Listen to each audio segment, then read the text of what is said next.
এটার থেকে দূরে থাকো, stay away from it or stay out of it, which one is correct? Well, দুটো বাক্যই কিন্তু একদম সঠিক। তাহলে কি এই বাক্য দুটিকে একে অপরের বিকল্প হিসাবে ব্যবহার করা যেতে পারে, নাকি এদের মধ্যে কোনো পার্থক্য আছে? ইয়েস, এদের মধ্যে পার্থক্য আছে, কিন্তু কি সেই পার্থক্য? Let's learn from this video. Hey everyone, this is Sunita and welcome to my channel. তো আজকের ভিডিওতে আমরা এই যে কোনো কিছুর থেকে দূরে থাকো কিংবা কোনো মানুষের থেকে দূরে থাকো, কোনো স্থানের থেকে দূরে থাকো, এই দূরে থাকো এই কথাটি দিয়ে বেশ কিছু বাক্যের ইংরেজি অনুবাদ করব। যেমন আমার থেকে দূরে থাকো, তার থেকে দূরে থাকো, আমার বিষয় থেকে দূরে থাকো, এখান থেকে দূরে থাকো। তো এই যে আমি বলছি দূরে থাকো কিংবা দূরে থাকা, এর জন্য ইংরেজিতে আমরা ইউজ করতে পারি স্টে অ্যাওয়ে ফ্রম। এছাড়াও যেটা ইউজ করতে পারি সেটা হলো স্টে আউট অফ। এখন স্টে অ্যাওয়ে ফ্রম আমরা কোথায় ইউজ করব?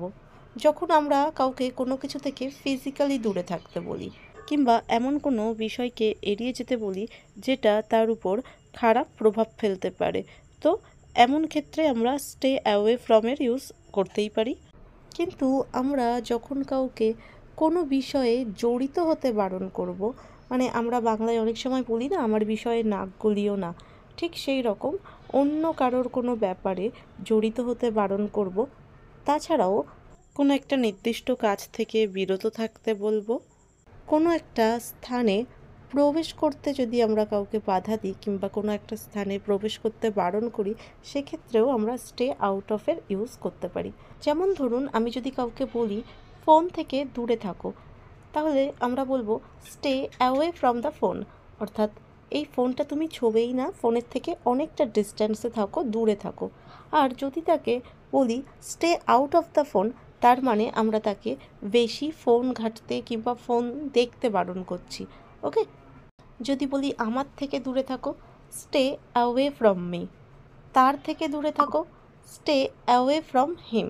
এখান থেকে দূরে থাকো, স্টে অ্যাওয়ে ফ্রম হিয়ার। কিন্তু যদি বলি আমার বিষয় থেকে দূরে থাকো, তাহলে বলবো stay out of my business. আমার ঘর থেকে দূরে থাকো, stay out of my room.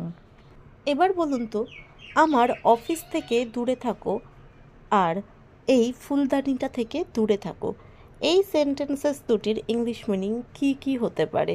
কোথায় স্টে অ্যাওয়ে ফ্রমের ইউজ করা হবে আর কোথায় স্টে আউট অফের ইউজ করা হবে? Don't forget to comment if you understand. Okay, so bye bye everyone, and please do like, share, subscribe my channel for more such videos.